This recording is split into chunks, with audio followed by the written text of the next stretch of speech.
Bengaluru rave party విషయంలో తనపై తప్పుడు ప్రచారం చేస్తున్నారంటూ సోమిరెడ్డి చంద్రమోహన్ ఏదేదో మాట్లాడుతున్నాడంటూ మండిపడ్డారు. ఇక ఎవడో అనామకుడు తన పేరుతో ఉన్న ఎమ్మెల్యే జిరాక్స్ కాపీ స్టిక్కర్ ను వాడారని ఇప్పటికే దీనిపై పోలీసులకు ఫిర్యాదు చేశానన్నారు.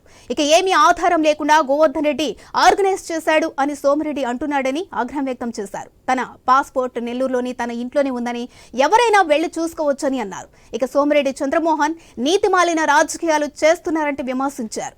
బెంగళూరులో రేవ్ పార్టీ వ్యవహారంపై తాను సిబిఐ విచారణ సిద్ధమన్నారు. కేంద్ర ప్రభుత్వానికైనా విచారణకైనా ఒక గైడ్ ఉండాలి కదా. ఏమి ఆధారం లేకుండా కారు చక్రవర్తి ఉందనే దాని మీద నా మీద విచారణ జరగదు కదా.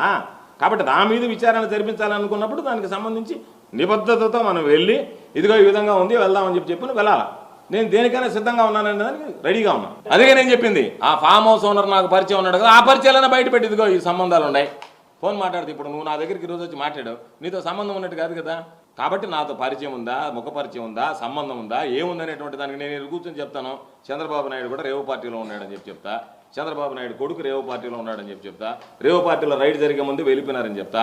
దానికి మామూలుగా ఆధారం చూపించాలి కదా ఏదో ఒకటి. ఏమి లేకుండా చెప్పడానికి ఏముంది, ఎవరి మీద చెప్పదు.